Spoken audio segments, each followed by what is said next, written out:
அங்கிருந்து கீழே இறங்கினோம்.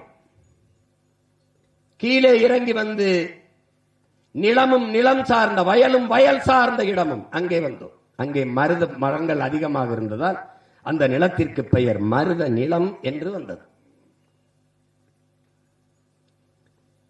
அங்கேதான் ஏன் நமக்கான உணவுப் பொருளை நாமளே விளை வைத்து உண்ணக்கூடாது என்ற முடிவெடுத்தோம்.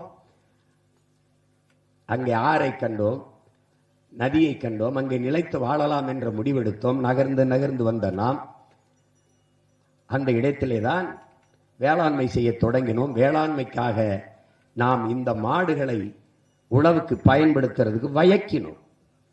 திமிரி நிமிர்ந்து இருக்கிற திமிலோடு ஆற தழுவி தழுவி தழுவி காட்டு விலங்கான அவனை வீட்டு விலங்காக வயக்கினோம், மாற்றினோம். அவன் திமிரோடு ஆற தழுவி அன்பு கொண்டு தழுவி தழுவி அவனை நம்மோடு தன்மையப்படுத்தினோம்.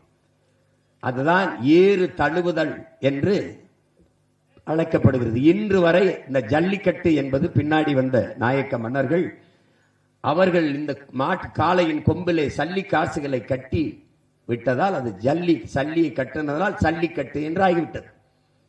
ஏறு தழுவுதல் தான் நம்முடைய விளையாட்டு.